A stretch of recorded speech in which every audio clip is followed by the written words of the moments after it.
Part 1. Chapter I. The Bertolini. The Signora had no business to do it, said Miss Bartlett, no business at all. She promised us south rooms with a view close together, instead of which here are north rooms, looking into a courtyard, and a long way apart. Oh, Lucy.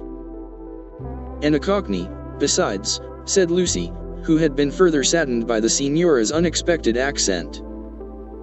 It might be London. She looked at the 2 rows of English people who were sitting at the table. At the row of white bottles of water and red bottles of wine that ran between the English people. At the portraits of the late Queen and the late Poet Laureate that hung behind the English people, heavily framed, at the notice of the English Church, Reverend Cuthbert Eager, M.A. Oxon, that was the only other decoration of the wall. Charlotte, don't you feel, too, that we might be in London? I can hardly believe that all kinds of other things are just outside.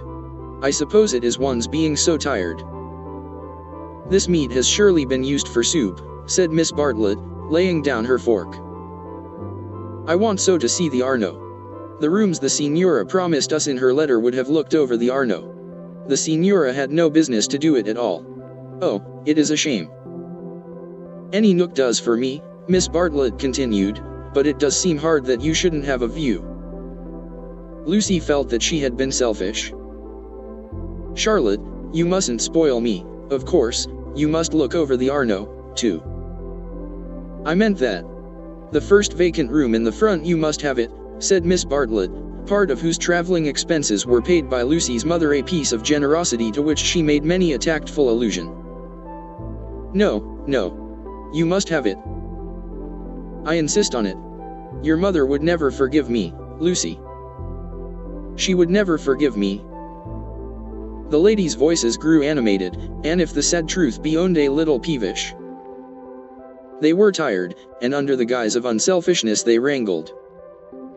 Some of their neighbors interchanged glances, and one of the ill-bred people whom one does meet abroad, leaned forward over the table and actually intruded into their argument. He said, I have a view, I have a view.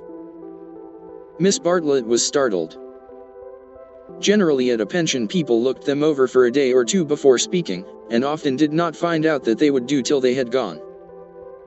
She knew that the intruder was ill-bred, even before she glanced at him. He was an old man, of heavy build, with a fair, shaven face and large eyes. There was something childish in those eyes, though it was not the childishness of senility. What exactly it was Miss